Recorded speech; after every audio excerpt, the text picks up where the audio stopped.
Bismillah. Assalamualaikum warahmatullahi wabarakatuh.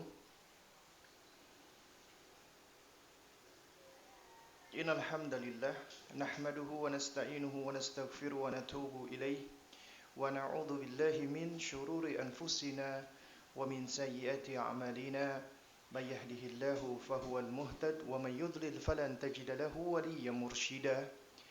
Asyhadu an la ilaha illallah wahdahu la syarika lah wa asyhadu anna Muhammadan abduhu wa rasuluh la nabiyya ba'dahu amma ba'du.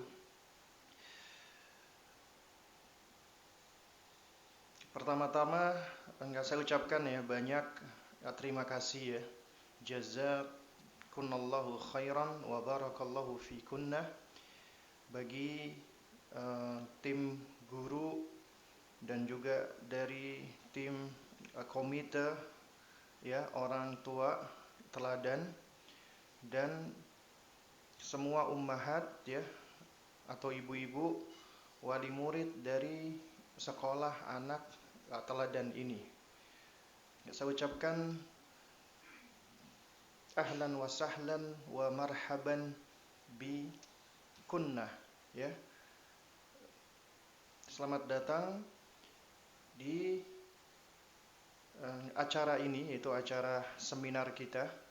Dan ini seminar kita yang pertama di tahun ajaran ini yang memang difokuskan internal untuk orang tua anak teladan. Dan sebelumnya mohon maaf jika di dalam acara ini mungkin banyak sekali kekurangan-kekurangan ataupun juga tidak melibatkan para ayah. Ini semua tidak lain dan tidak bukan dikarenakan yang pertama memang kondisi sekolah kita yang tidak bisa menampung banyak orang. Lalu yang kedua juga nanti insya Allah untuk para bapak kita akan mengadakan acara sendiri, acara khusus nanti insya Allah untuk yang bapak-bapaknya. Baik, ibu-ibu sekalian yang dimuliakan Allah Subhanahu wa taala. Insyaallah kita di seminar ini akan membahas tentang salah satu fase yang akan dialami anak kita, insyaallah. Dan kita pun sebagai orang tua sudah mengalami fase ini, fase mumayyiz. Tapi ternyata ibu-ibu sekalian, believe it, mau dipercaya atau tidak percaya, ada loh orang tua yang belum mumayyiz. Loh, kok bisa Ustaz? Ada orang yang sudah besar, udah dewasa, tapi ternyata tidak mumayyiz, belum mumayyiz. Nah, berarti ada suatu standar yang harus kita pahami bagaimana bagaimana seseorang bisa dikategorikan sebagai mumayyiz. Umumnya, lazimnya memang usia 7 tahun ke atas, artinya sudah masuk SD, udah usia mumayyiz. Tapi, standarnya apa sih mumayyiz? Apakah cuma usia sudah 7 tahun udah mumayyiz? Ternyata belum tentu. Memang secara umum, ghalibnya, idealnya 7 tahun sudah mumayyiz. Tapi ternyata banyak orang tua yang nggak ngerti, akhirnya anaknya diacuhkan, dibiarkan, tidak dididik dengan sebagaimana mestinya. Sudah masuk usia 7 tahun, ternyata anaknya belum mumayyiz. Sebagaimana nanti ketika sudah balik, anak sudah balik balik itu kan bisa dilihat dari tanda-tanda fisik baik secara seksualitas dan yang lainnya. Tapi seringkali ternyata tidak diiringi dengan kata akil, sudah berakal, akalnya sudah sempurna. Dan ini memang diawali dari mumayyiznya. Dan juga ibu-ibu sekalian kan punya anak-anak sekarang masih di usia TK usia tufulah, anak-anak. Dan pastinya menginginkan anak-anak nanti juga melanjutkan pendidikan menyekolahkan anaknya di SD. Nah, itu usia anak SD itu seharusnya adalah usia mereka sudah mumayyiz. Nah, nanti insya Allah akan dibahas dari dua sisi. Sisi pertama saya akan bicara dari sisi secara Islamnya. Sisi kedua nanti yang mungkin lebih rame Kalau saya mungkin cuman lebih banyak ke teori. Jadi mohon ibu-ibu jangan jangan bosan dan jangan tidur ya Bu ya. Ya, soalnya mungkin lebih banyak ke arah teori, tapi teori kita ini teori yang sempurna dari Islam. Karena itu jangan sekali-kali kita menganggap remeh. Ya. Bahkan teori psikologi yang nanti akan disampaikan oleh Bu Tari ataupun mungkin yang lainnya itu harus atau mau nggak mau harus tunduk kepada konsepsi Islam. Kalau nggak sesuai, nggak selaras, berarti yang kita tolak teori psikologinya, bukan konsep Islamnya. Tapi insya Allah nanti yang disampaikan Bu Tari, yaitu sudah dilihat ya. Jadi gini artinya Bu, ya ilmu psikologi yang memang itu ilmu mempelajari tabiat, watak, sifat, kejiwaan, karakteristik manusia, dan itu diteliti dengan metode yang ilmiah, yang objektif, diobservasi dan lain sebagainya, itu insya Allah tidak akan bertentangan dengan konsepsi Islam, tidak akan. Ya, tidak akan bertentangan dengan Islam apabila itu memang metodenya benar.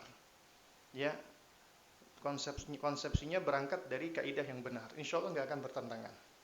Baik, ibu-ibu sekalian yang dimuliakan Allah, kalau kita perhatikan ibu-ibu sekalian, kita menyebut Tuhan kita Allah Subhanahu wa Ta'ala itu seringkali dengan sebutan apa Bu?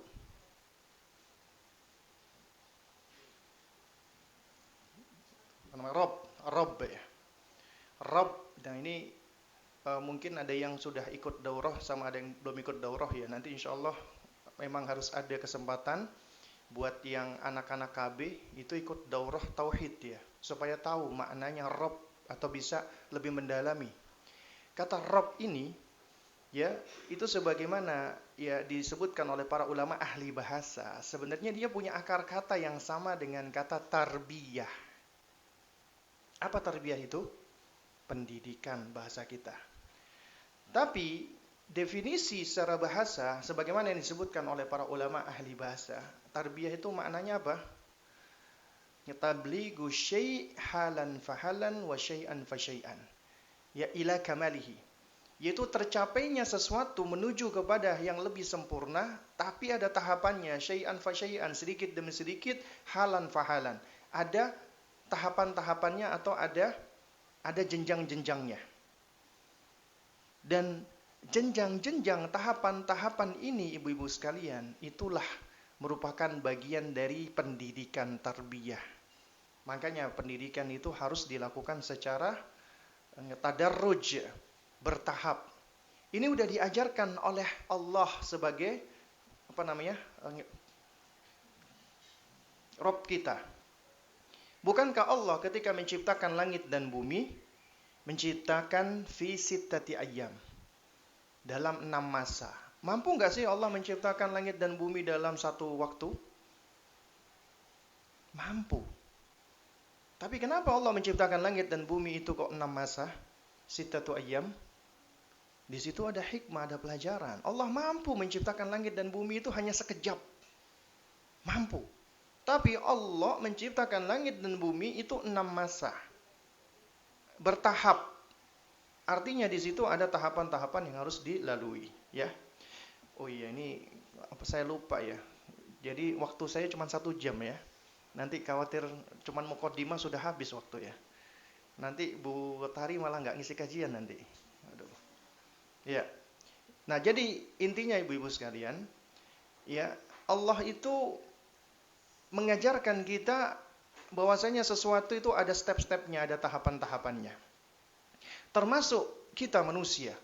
Bahkan ketika kita masih janin pun ada tahapannya.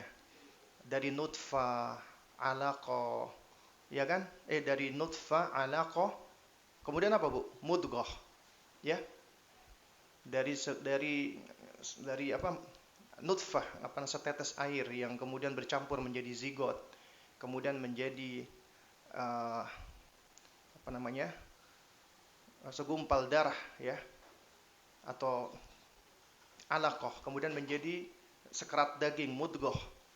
Kemudian mulai mudghah ini ya, itu terus berproses ya, berkembang. Ya sebagaimana ditetapkan dalam ilmu embriologi, dan ilmu embriologi itu tidak bertentangan, bahkan sesuai selaras dengan Al-Qur'an. Bahkan Al-Qur'an sudah menerangkan terlebih dahulu sebelum pengetahuan manusia tentang masalah ilmu embriologi ini. Demikian pula ibu-ibu sekalian, manusia itu ternyata bertahap. Kalau ibu-ibu perhatikan itu, ya, Al-Hafidz Ibnu Hajar Al-Asqalani di dalam kitab Fathul Bari menerangkan tahapan manusia. Ternyata manusia itu bertahap, ya, ada 12 tahapan ibu-ibu sekalian. Ada 11 ya, mohon maaf. Ada 11 tahapan. Apa itu? Ya. Kita lihat di sini ya. Ini lafadz bahasa Arabnya ya. Di sini disebutkan yuqalu lahu janinun, ya, hatta yudha. Yaitu tahapan pertama adalah ketika kita masih di janin, dan di janin pun ternyata kita juga berkembang, bertahap. Ada karakteristiknya di situ. Sampai kita dilahirkan. Ketika kita sudah dilahirkan ya, ketika kita sudah dilahirkan di sini, ya, kita menjadi sobi, sibyan atau bayi, ya. Bukan namanya penyanyi sholawat, bukan ya Bu ya. Atau sobi atau sibyan ya, sibyan. Itu usia sobi atau sibyan, atau istilahnya adalah, yang lainnya adalah tufulia sugrah, anak-anak kecil, kanak-kanak kecil, bayi, ya. Sobi itu usianya adalah dari 0 sampai 24 bulan, ya. Jadi dikatakan di sini adalah kata Al-Hafidz Ibnu Hajar Al-Asqalani, ya, sobiyun, ya, anak-anak bayi, kita hatta yuftom, ya. Yuftom itu sampai dia disapih. Berapa usianya Bu anak-anak disapih? Sebagaimana datang di dalam Al-Qur'an dan hadis Nabi, 2 tahun. Idealnya 2 tahun. Haknya anak untuk disusui selama 2 tahun. Jadi ibu-ibu kalau punya anak jangan pelit untuk memberikan ASI. Kecuali kalau ada hal-hal lain yang memang misalnya air ASI-nya nggak keluar, atau misalnya dia sudah punya adik, ya. Jadi ternyata masih 1 tahun dia sudah punya adik, ya. Kalau berebut berdua nanti kasihan adiknya. Jadi usia bayi, ya. Kemudian usia 2 sampai 7 tahun disebut dengan usia gulam. Makanya kita dengar hadis Nabi ketika Nabi memberikan nasihat kepada Abdullah bin Abbas, ya gulam, wahai bocah, ya, inni u'allimuka kalimat, aku hendak mengajarkan kamu suatu kalimat. Yaitu nasihat Nabi kepada Ibnu Abbas. Insyaallah kita bahas detailnya di kajian parenting kita hari Sabtu pekan ketiga di Masjid As-Saff. Nasihat Nabi kepada Ibnu Abbas radhiyallahu taala anhumah. Dan kita wajib belajar loh ibu-ibu sekalian. Ya, meskipun udah punya anak kita harus belajar, apalagi kita punya anak. Bahkan kita harus lebih banyak ilmunya. Karena kita sedang mendidik manusia yang kita ingin menjadikan manusia itu tentunya dengan izin Allah menjadi manusia yang mendekati kamalihi, mendekati kesempurnaan. Meskipun kita nggak bisa menjadi sempurna. Artinya kita berusaha menjadikan anak-anak itu menjadi anak-anak yang saleh. Oke, selanjutnya. Oh ya, ini ada pesan dari istri saya, katanya bahas ini jangan panjang-panjang ini. Ya. Lalu yang keempat adalah yafi. Intinya yafi itu usia murahik, ya, 7 sampai 10 tahun. Kemudian usia hazawar. Hazawar itu 10 sampai dengan 15 tahun. Ibu-ibu mungkin pernah mendengar hadis Jundub bin Abdillah Al-Bajali radhiyallahu taala anhu yang menjadi kaidah kita, al-iman qabla al-Qur'an. Mengajarkan iman dulu sebelum Al-Qur'an. Itu hadis Jundub bin Abdillah Al-Bajali radhiyallahu taala anhu. Beliau mengatakan kunna gilmanun hazawirah. Kami ketika dulu masih anak-anak gilman, dikatakan sama Jundub hazawirah. Hazawirah itu usia di mana anak-anak itu sudah mendekati usia balik, usia murahik ke atas, ya. Oh, afwan, tadi Yafi itu usia mumayyiz ya, 7 sampai 10. Hazawar ini usia murahik, 10 tahun sampai baliknya. Ternyata ya Rasulullah itu mengajarkan sahabat-sahabat kecil itu iman dulu loh Bu sebelum Quran, tapi kita ternyata lebih senang untuk menggegas anak-anak kita terutama dari sisi hafalannya, banyak-banyakan hafalan. Makanya ya banyak yang protes kok hafalan anak saya kok nggak nambah-nambah Ustadz. Nah, nanti itu kalau kita mempelajari konsep-konsep perkembangan anak, ya, itu insya Allah kita akan tahu jawabannya. Baru kemudian 15 sampai 25 tahun itu disebut kumut nih, namanya kumut. Kemudian ada usia di sini anat-nat itu 25 sampai 30 tahun, kemudian namanya ya, sumul 30 sampai 40 tahun, kahal atau kuhulah 40 sampai 50 tahun, syuyukhah atau syekh 50 sampai 80 tahun. Makanya saya kadang-kadang heran kalau dipanggil sama teman-teman, "Syekh, Syekh." Atau gimana kabarnya Syekh? Waduh, kalau ada dua makna. Makna pertama itu adalah sebagai bentuk takriman ya. Jadi sebagai bentuk pemuliaan maksudnya. Artinya kita tuakan. Beda lah Bu ya. Dituakan sama dianggap tua, beda. Ya, jadi ketika disebut syekh mungkin maksudnya adalah kita tuakan. Meskipun sebenarnya syekh itu panggilan untuk orang tua, usia 50 sampai 80 tahun. Kemudian baru ya, usia disebut di sini adalah harim ya. Harim itu 80 sampai meninggal dunia. Oke, kita lanjut ya. Jadi secara umum ibu-ibu sekalian, usia itu dibagi menjadi tufulah, mumayyiz, murahik. Ini sesuai dengan hadis Nabi SAW. Tufulah 0 sampai 7, mumayyiz 7 sampai 10, murahik 10 sampai 14. Tufulah itu ada tufulah sugroh, bayi tadi sibyan 0 sampai 2. Ada tufulah kubroh, yaitu gulam, ya 2 sampai 7 tahun. Baru kemudian yafi atau mumayyiz 7 sampai 10. Nanti ini yang akan kita bahas utamanya. Sama sebagian dari usia tufulah. Adapun murahik nanti, ya. Murahik di kesempatan ini nggak akan kita bahas. Karena kalau kita bahas nanti kita bisa jadi daurah sampai maghrib nanti. 10 sampai 14 tahun ya, usia hazawar ya. Baru kemudian ini diantara istimbatnya dari hadis Nabi SAW. Nabi bersabda, "Muru awladakum bis salati wa hum abna'u sab'a sinin." Perintahkan anakmu salat ketika usia mereka berapa? 7 tahun. Ini harus diperhatikan ibu-ibu. Ya. Ini muru auladakum, perintahkan anak-anakmu untuk salat. Kata muru auladakum berarti perintahnya ini dari Rasulullah untuk siapa ibu-ibu? Untuk kita orang tua. Nabi enggak mengatakan ya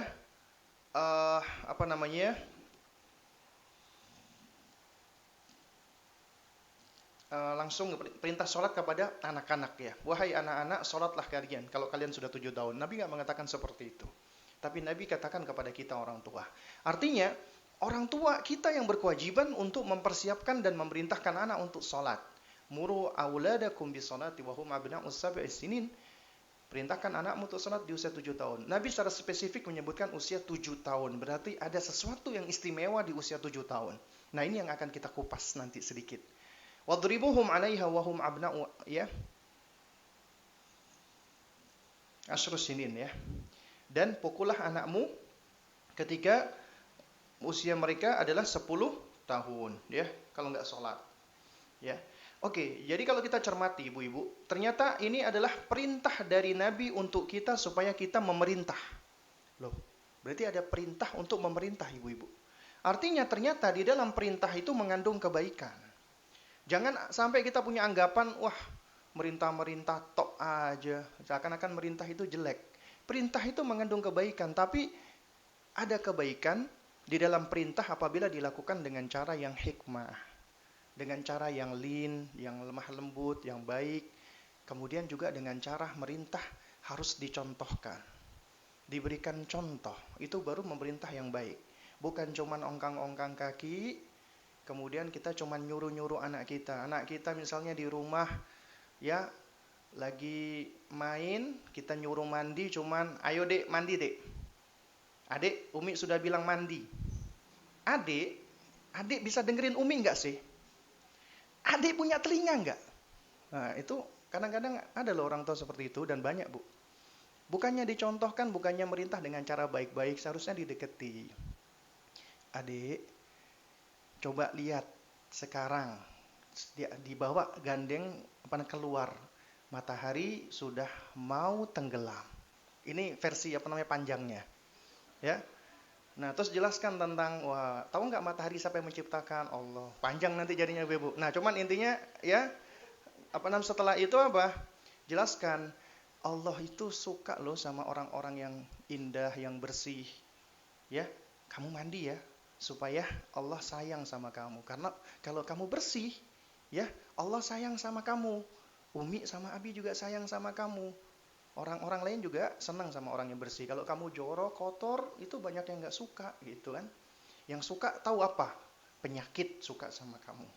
Corona, jangan ya. Nah, jadi intinya itu mengajarkan kebaikan. Kemudian ini perintah kepada anak, perintah bagi kita agar kita memerintahkan anak kita. Artinya ternyata kita punya kewajiban buat anak. Kewajiban untuk mempersiapkan mereka menjadi hamba Allah. Kewajiban untuk mempersiapkan mereka agar mereka itu bisa dan mau beribadah kepada Allah. Tapi Nabi tidak memberikan perintah langsung kepada anak. Karena anak-anak kita itu tanggung jawab kita, amanat kita. Dan diperintahkan yang pertama kali oleh Nabi di sini disebutkan, ya, di usia 7 tahun adalah ajakan untuk sholat.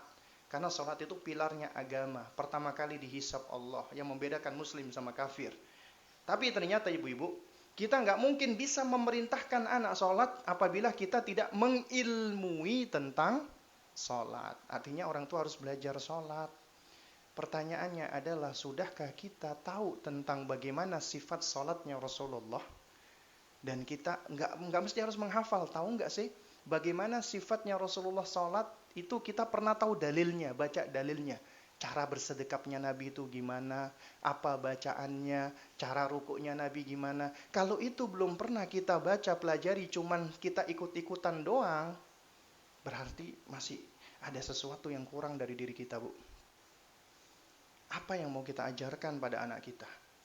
Padahal kita diperintahkan untuk sholat sebagaimana caranya Rasulullah sholat, bukan sebagaimana orang tua kita sholat atau guru kita sholat, enggak. Kalau dulu ketika masih kecil, iya, kita mungkin mencontoh orang tua kita, guru kita. Tapi ketika kita sudah jadi orang tua, kita harus tahu dong gimana caranya Rasulullah sholat. Itu semua ada di dalam kitab-kitab hadis. Ya, meskipun nanti di dalamnya akan ada perbedaan-perbedaan atau varian-varian pendapat. Yang penting kita sudah menelaah. Di usia 7 tahun, nah ini usia spesial, nanti kita bahas.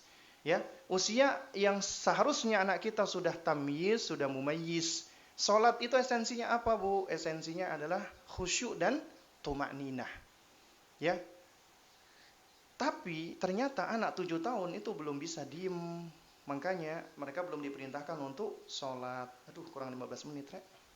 Ya, kemudian pukullah dengan pukulan yang tidak berbahaya. Ya. Kalau udah usia 10 tahun, kalau mereka nggak sholat. Oke, ini saya skip ya, karena ini usia murahik. Oke, ibu-ibu sekalian, kalau kita perhatikan ya, di sini ini juga mungkin yang sudah beberapa kali ikut ya, kajian parenting ya, itu juga sudah tahu ini. Usia tufulah itu, mereka belum diperintahkan untuk sholat, tapi ini fase kita mendidik keimanan mereka, menyuburkan keimanan mereka. Lebih ditekankan tentang pilar ibadah mahabbah, mencintai, agar mereka cinta sama Allah.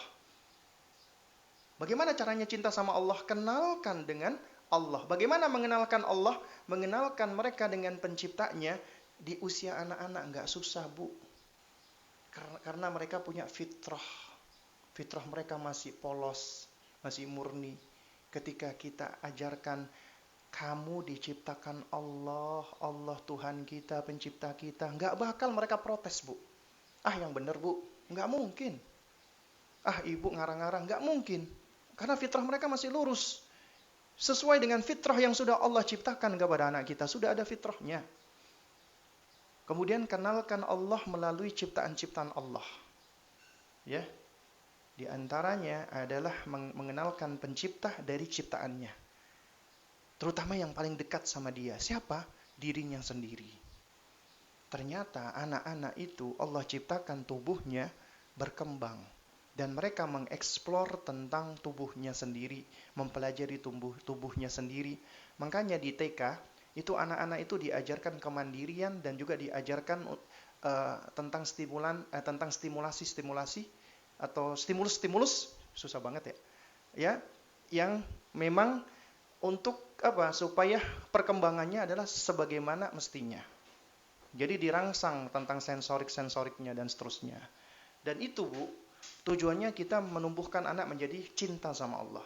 Kemudian di usia mumayyiz sudah diperintahkan sholat, itu ditekankan agar mereka roja, mengharap semuanya apa yang kita lakukan di dunia ini, balasan Allah jauh lebih baik daripada balasan Umi.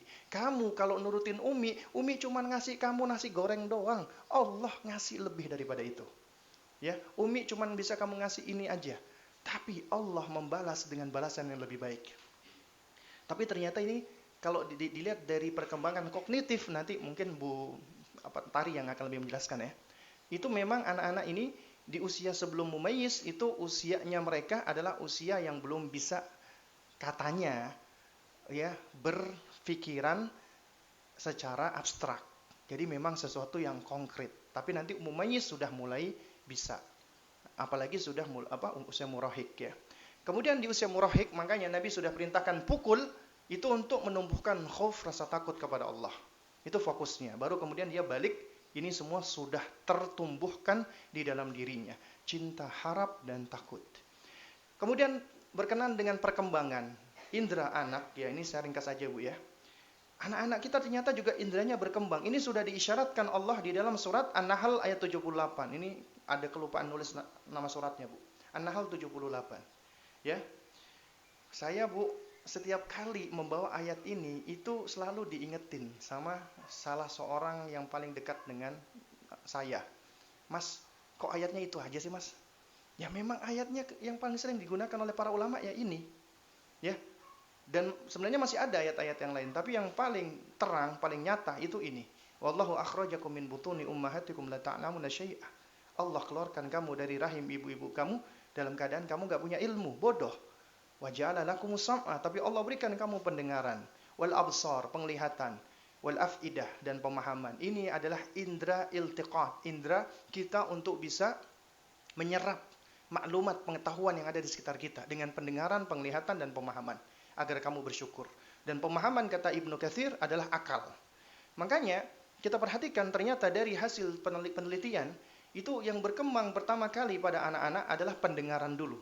Usia sibyan, bayi, tufuliyah sughroh itu pendengaran. Makanya mereka lebih bisa merespon suara terlebih dahulu, ya.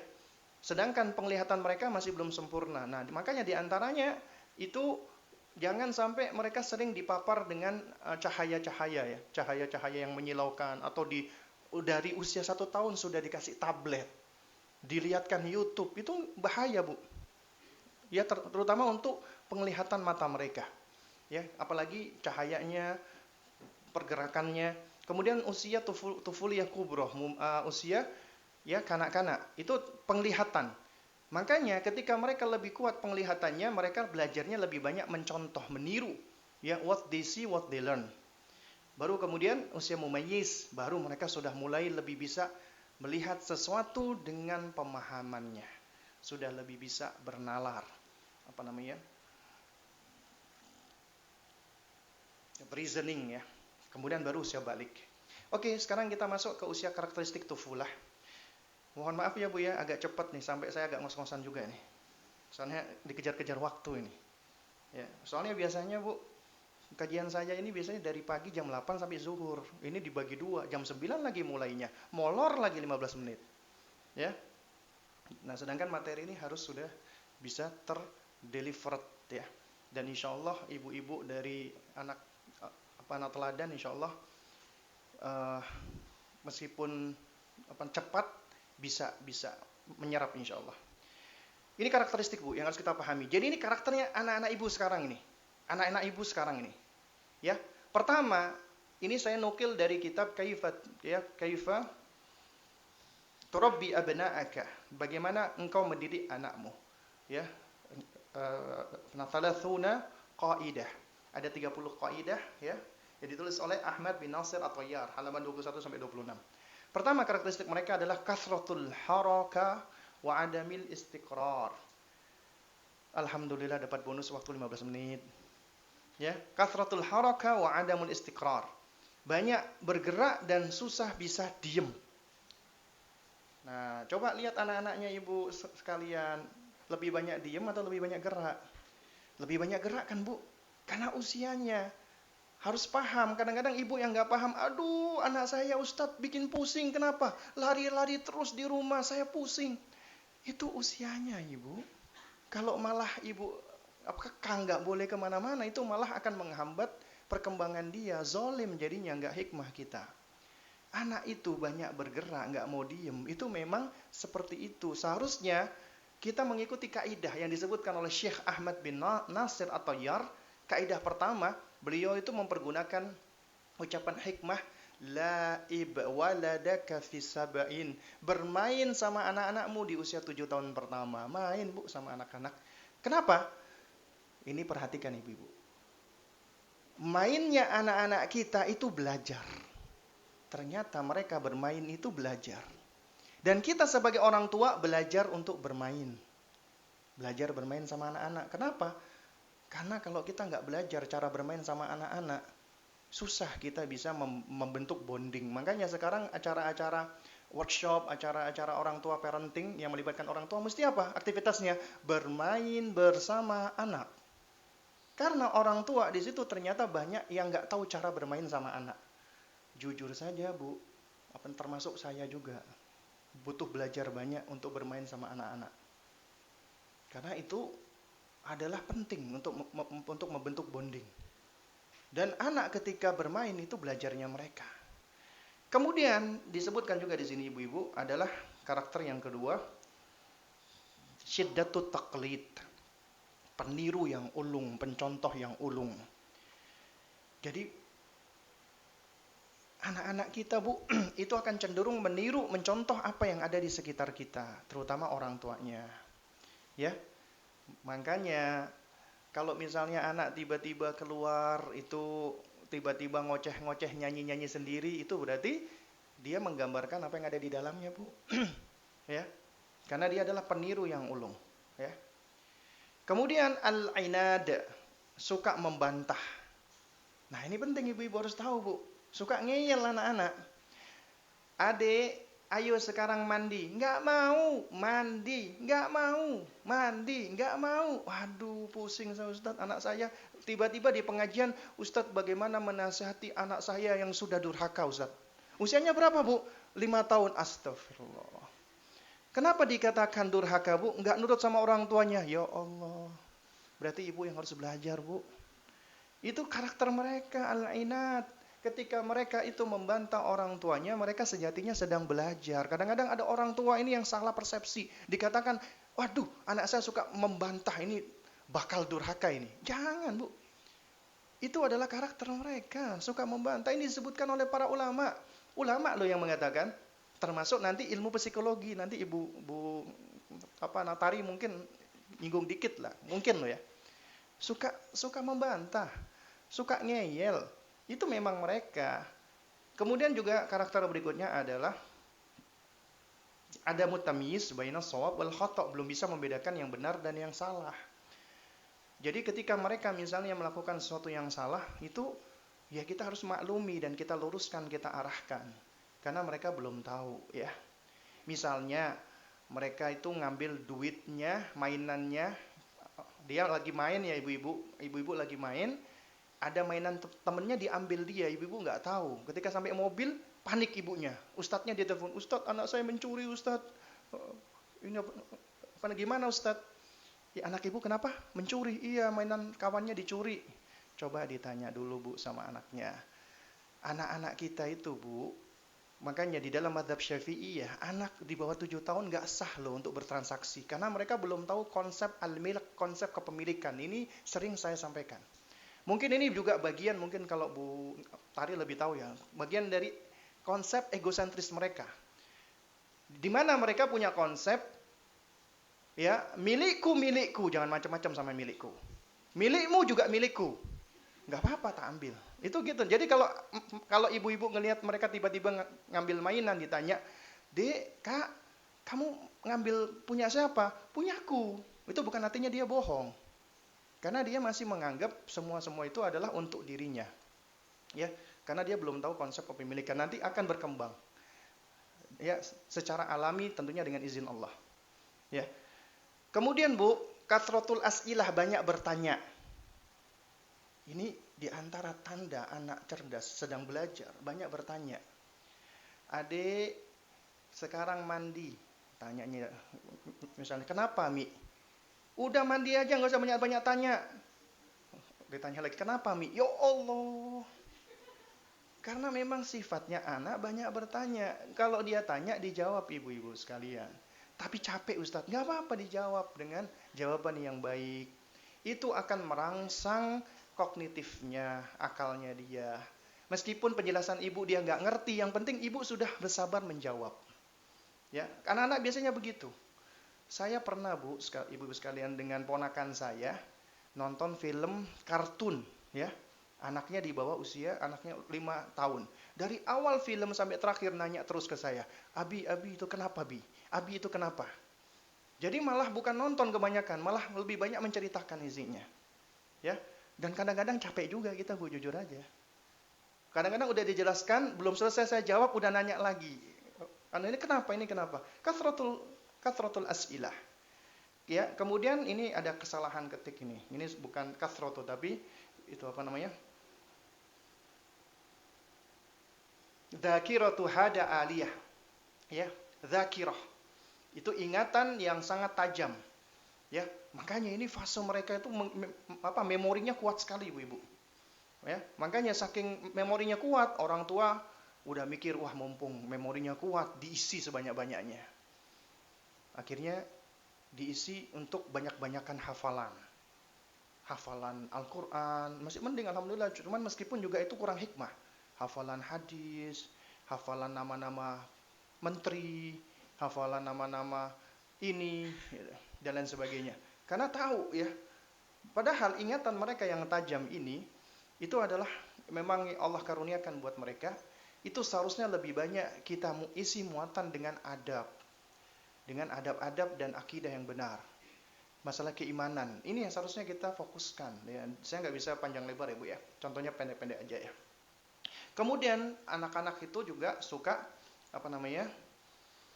hubbut tasji', senang dimotivasi, senang dipuji, senang intinya dipuji, didorong, itu senang. Ayo nak, Masya Allah, pinter banget kamu. Ayo, itu semakin digituin dia semakin semangat. Ya. Tapi Ustadz, anak saya kok saya motivasi kok nggak semangat. Berarti ada yang keliru sebelum-sebelumnya Bu. Ya. Berarti itu ada sesuatu yang keliru. Misalnya dia melakukan sesuatu, kita lebih suka ternyata apa? Melabeli anak. Ini kesalahan yang paling jamak dilakukan orang tua. Melabeli anak langsung didengar ataupun nggak langsung. Misalnya anaknya disuruh, wah dasar kamu pemalas. Kemudian setelah itu dibanding-bandingkan lagi. Lihat tuh abang tuh. Abang itu Umi selalu suruh rajin, nurutin kamu ini. Itu seperti itu kita nih. Artinya ternyata kita nggak punya ilmu loh mendidik anak kita. Kita nggak hikmah mendidik anak kita. Dan itu kalau kita sudah lebih cenderung melabeli anak, kamu ini anak yang pemalas, masuk ke dalam benaknya, maklumatnya, dia punya telinga, punya pendengaran. Aku anak malas nih. Ya aku berarti malas ya. Kalau disuruh umiku, aku nggak usah nurut dong. Karena aku anak pemalas. Ya. Kemudian juga ya, berikutnya adalah ini hubbul la'ab wal marah. Senang main, senang bercanda. Ada nggak sih anak-anak ibu yang tidak suka main? Hah? Nggak ada Bu, semua anak suka main. Kalau dia sudah misalnya usia 5 tahun sudah nggak suka main, malah sukanya baca buku, berarti dia sudah mumayyiz Bu. Dan ini yang terjadi pada Imam Yahya bin Syaraf An-Nawawi. Ada orang-orang yang ada anak-anak yang luar biasa sudah mumayyiz duluan. Diajak temannya main nggak mau, akhirnya dibully, nangis dia. Pulang ke rumah. Ya. Jadi ternyata banyak ulama itu mumayyiz duluan. Dan banyak anak-anak zaman now ternyata mumayyiz belakangan. Ya. Dan ketika mereka bermain itu termasuk bagian daripada kehidupan mereka, bagian daripada perkembangan mereka. Kemudian juga hubbut tanafus wat tanahur, ya, senang berlomba dan berkompetisi, ya, senang berlomba dia tuh, ayo balapan lari, ayo, ini senang mereka, ya. Kemudian ini juga penting, ya, ini sebenarnya masih banyak, cuman saya nggak bisa muat semuanya, dan ini yang seringkali yang orang tua tidak menyadari, mereka itu masih suka at-tafkir al-khayali, suka berpikir imajinatif, menghayal. Makanya ibu-ibu, kalau ibu-ibu cerita sama mereka, nak, coba lihat awan di atas putih kayak kapas nih, Mak. Ini jadi ibu tunjukkan kapas buat pembersih wajah. Mereka percaya itu, Bu. Terus di atas awan itu ada kerajaan dari Oreo. Percaya itu. Nanti itu kerajaannya itu ada panda-panda dan sebagainya. Percaya. Ibu ceritain kayak gitu, mereka senang dongeng-dongeng itu, percaya. Karena mereka masih berpikiran imajinatif. Ya, itu mereka akan percaya. Nah, karena itu, kenapa kok nggak kita sudah menyampaikan perkara-perkara yang benar, yang hak? Allah Ar-Rahman istiwa. Ya, Allah Ar-Rahman istiwa di atas arsy. Arsy-nya Allah itu begitu luasnya. Kemudian kita jelaskan tentang malaikat dan lain sebagainya. Tapi Ustadz, menurut konsep pendidikan itu kan suatu yang abstrak. Ya, memang masih abstrak, tapi mereka itu masih berpemikiran imajinatif, itu bisa kita isi muat mereka dengan ya hal-hal seperti itu. Ya. Oke, sekarang kita langsung ke fase mumayyiz, ya. Itu memang sengaja saya sampaikan untuk supaya ibu-ibu kenal fasenya sekarang.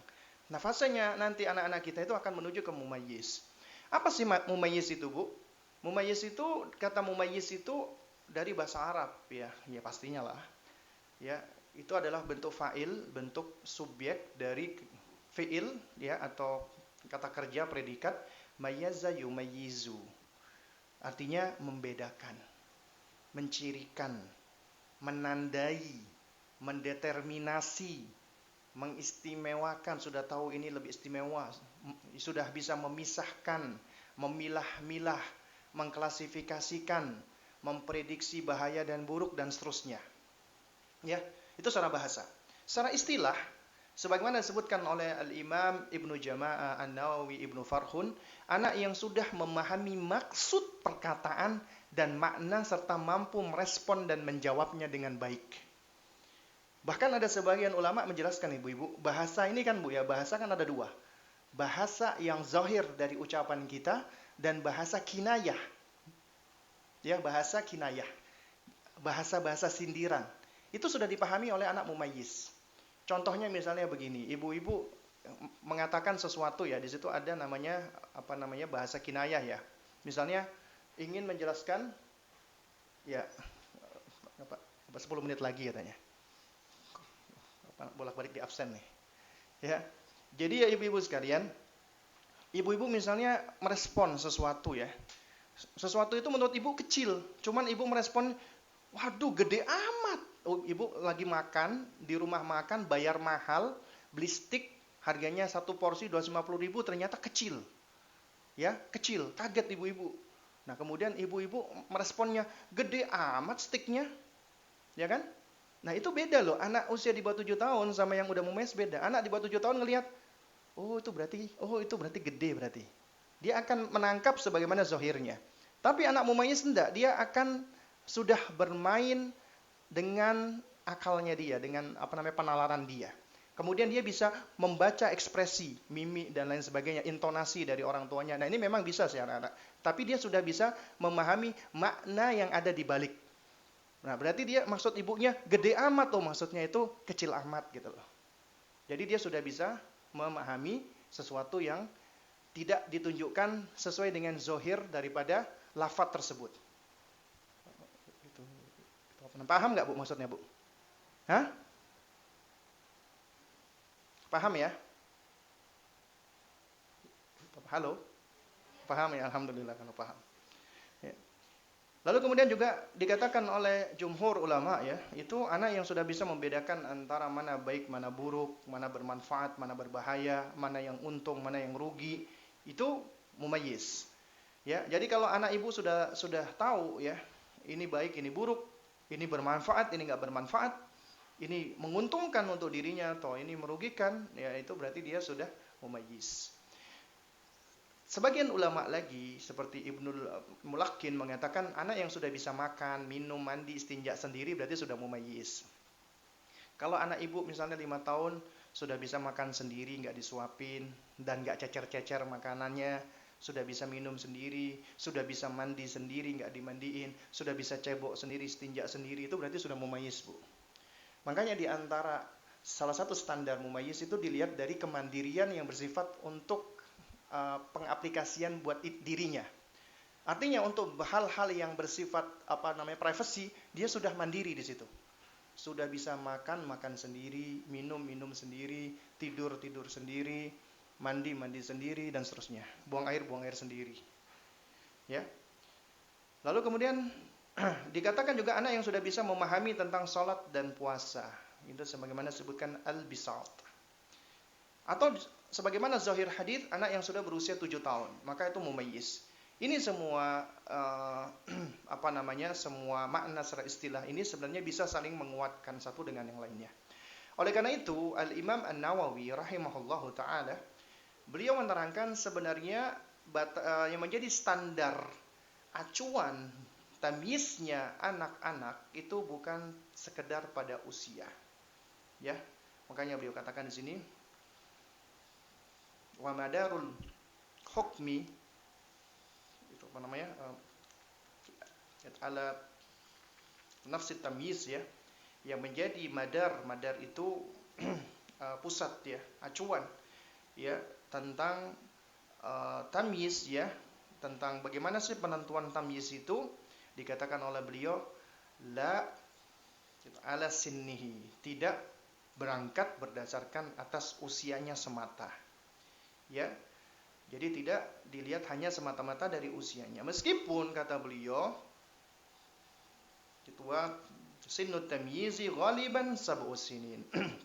Meskipun ya ghalibnya, lazimnya, umumnya usia tamyiz itu di usia 7 tahun atau 8 takriban, atau usia 8 tahun. Ya dekat dengan 8 tahun, 7 atau 8 tahun kurang lebihnya. Qala al-ashab ya. Berkata sahabat-sahabat kami. Ketika Imam Nawawi mengatakan al-ashab atau ashabuna, maksudnya adalah berkata ulama-ulama dari mazhab kami, mazhab Syafi'iyah maksudnya. Ya, ulama-ulama mazhab Syafi'iyah berpendapat wa qad yataqaddamu tamyizu anis sab'i wa qad yata'akhkharu anis thaman ya. Kata beliau, ya, sahabat kami dari Syafi'iyah berpendapat kadang-kadang tamyiz bisa lebih cepat dari 7 tahun, kadang-kadang bisa lebih lambat dari 8 tahun. Sesuai dengan kondisi sang anak, dan itu dipengaruhi oleh banyak faktor. Demikian pula Syekh Utsaimin rahimahullah mengatakan, ya, at-tamyizu yakunu ghaliban fi 7 sinin. Tamyiz itu ghalibnya umumnya pada usia 7 tahun. Walakin qad yumayyizu as-sabi wa umruhu 5 sinin. Akan tetapi kadang-kadang ada anak yang masih 5 tahun ternyata sudah mumayyiz, sudah bisa memilah-milah, membeda-bedakan, mengklasifikasi dan seterusnya. Qala Mahmud ibn Ar-Rabi' radhiyallahu ta'ala anhu. Ada seorang sahabat kecil ya yang waktu itu ya sahabat junior, Mahmud bin Rabi ya radhiyallahu ta'ala anhu, beliau pernah menceritakan ya, beliau mengatakan aqaltu ya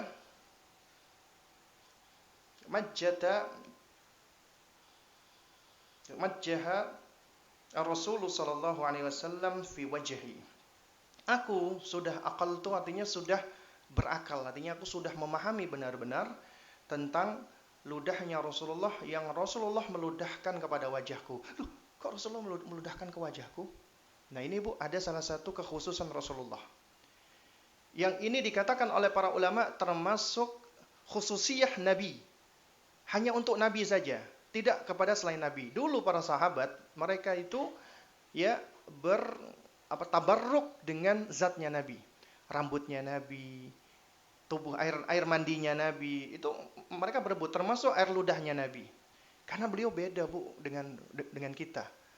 Ya, mungkin kalau orang-orang kok jijik amat sih, tapi kalau ibu-ibu tahu bagaimana Rasulullah dan betapa mereka mencintai Nabi, khusus kepada Nabi, itu apa yang ada pada beliau itu adalah kemuliaan.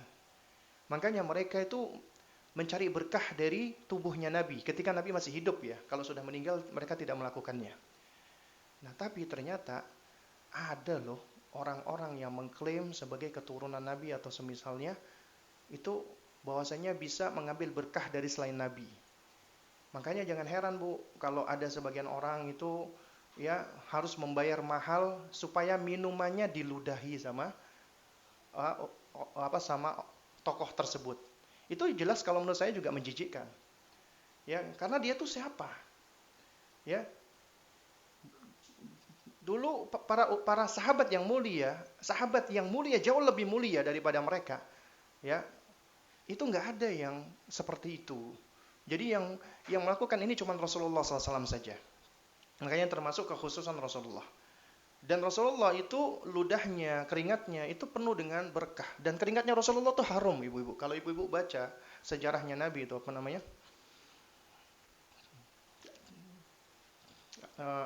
misalnya kitab Syama'il Muhammadiyah, ya. Itu dijelaskan keringatnya Nabi itu harum. Beda sama keringat kita. Ya pastinya beda dong. Ya. Keringatnya Rasulullah itu harum. Makanya dulu mereka juga suka berebut dengan ya keringatnya Nabi ya dan yang semisalnya. Ya. Makanya ini Mahmud ibn Rabi radhiyallahu ta'ala anhu beliau sudah bisa membedakan antara ya ludahnya Rasulullah dengan selainnya, dan Nabi itu meludahkan di wajahnya beliau. Ya. Dikatakan wa ana ibnu khamsis sinin, dan aku ketika itu masih anak-anak usia 5 tahun. Artinya 5 tahun ternyata dia sudah mengetahui, sudah bisa membedakan dan masih mengingat kejadian tersebut, ya. Makanya dikatakan oleh Syekh Utsaimin, fa ba'dhu sighari yakunu dzakiyan ya yumayyizu wa huwa shaghir. Sebagian anak-anak mereka itu sudah cerdas, sudah pintar, sudah bisa memilah-milah jadi mumayyiz meskipun masih anak-anak. Ya, wa ba'dhum yablaghu 8 sinin wa ma yumayyiz. Ada juga yang sudah lebih dari 8 tahun tapi ternyata juga masih belum mumayyiz. Nah, oleh karena itu apa sih Bu karakteristiknya? Nah, ini yang bagian terakhir ya Bu ya. Yaitu pertama, anak-anak itu sudah bisa memahami perkataan dan instruksi dengan lebih detail dan meresponnya, termasuk sindiran-sindiran ataupun kinayah ataupun bahasa majazi yang ada di belakangnya. Dia sudah lebih bisa memahami. Ya. Kemudian anak-anak itu sudah lebih bisa tenang. Kalau dulu 5 tahun, 6 tahun, 4 tahun capeknya orang tuanya, 7 tahun Masya Allah anteng. Ya. Dia sudah tahu kapan waktunya bergerak cepat, kapan waktunya berlari, kapan waktunya melangkah pelan. Itu di usia ini. Dan sudah lebih bisa berkonsentrasi. Sholatnya sudah lebih bisa diam. Karena itu ibu-ibu, kalau ibu-ibu punya anak SD 8 tahun, 9 tahun, sholatnya masih suka ngomong sendiri, masih suka, mohon maaf, goyang-goyang badan ketika sholat, atau bercanda ketika sholat, itu diantara tanda dia sebenarnya masih belum selesai, belum layak menjadi mumayyiz. Ya, masih belum layak menjadi mumayyiz. Kemudian sudah lebih mandiri dan otonom, makan sendiri, ini sendiri, itu sendiri. Makanya kalau ada anak 14 tahun, Umi aku mau makan, disuapin. Ya Allah. Ini berarti yang salah uminya. 14 tahun masih disuapin. Aku sayang banget Ustadz sama anakku Ustadz. Iya sayang, tapi kalau kayak gitu ya nggak sayang namanya. Nggak diajarkan kemandirian. Kalau ibunya nggak ada, siapa yang akan menyuapkan dia makan? Bapaknya. Kemudian sudah bisa memprediksi dampak dan akibat dari sesuatu, baik perkataan atau perbuatan. Artinya dia sudah lebih bisa berhati-hati, tahu apa sih dampaknya, apa sih madaratnya, apa sih maslahatnya. Tapi meskipun masih belum apa ini ya Bu ya, apa sempurna ya, tapi ini sudah lebih tampak ya. Kemudian dari sisi kemampuan kognitif sudah lebih bisa mengklasifikasikan dan mengurutkan suatu objek dengan lebih kompleks. Kalau anak ibu masih usia di bawah 7 tahun, dikasih mainan ya, dia bisa ngurutin itu cuman ngelihat dari satu ciri saja. Misalnya warna-warna semua, merah semua, ya, bentuk-bentuk saja. Tapi kalau anak sudah mumayyiz, sudah bisa memilah-milah dari warna sendiri, bentuk sendiri, ukuran sendiri, artinya kemampuan kognitifnya sudah lebih sempurna. Kemudian juga sudah mampu mengidentifikasi dan mendeskripsikan serangkaian suatu benda sesuai dengan sifat ciri karakter ini yang tadi saya maksud ya. Kemudian sudah lebih sosiosentris, tidak lagi egosentris. Artinya dia sudah lebih bisa untuk ya tidak ya artinya dia sudah lebih bisa berempati, dan ini memang satu hal yang harus sudah kita ajarkan dari kecil ya. Sudah lebih bisa berempati, sudah lebih bisa ya melihat dari sisi pandang orang lain ya. Ya mungkin ini Bu yang dapat saya sampaikan. Mungkin masih ada sedikit waktu ya. Kalau ada mungkin ada satu pertanyaan saja. Nanti pertanyaan berikutnya silakan dikumpulkan, nanti dijawab oleh Ibu Tari insya Allah.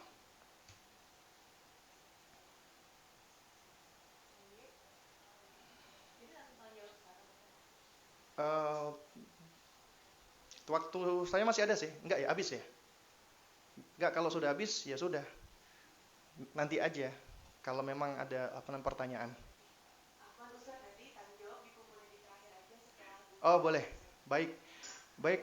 Kalau memang seperti itu nanti di bagian akhir ya. Oh terus kemudian saya minta waktu sedikit. Nanti mohon sekiranya selesai acara ini ba'da zuhur, saya minta waktu hanya beberapa menit untuk menyampaikan beberapa hal ya, untuk menyampaikan beberapa pengumuman. Ya. Baik, mungkin ini dapat saya sampaikan, kurang lebihnya saya mohon maaf jika ada hal-hal yang kurang berkenan atau yang menyakiti hati atau yang ya seperti itu. Jadi mohon jangan dimasukkan ke dalam hati. Ya, dan untuk acara berikutnya saya serahkan lagi ke pembawa acara. Ya.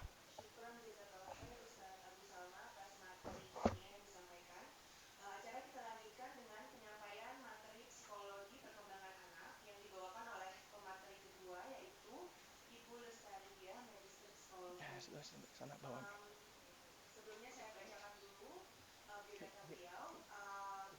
Dimatiin dulu kameranya.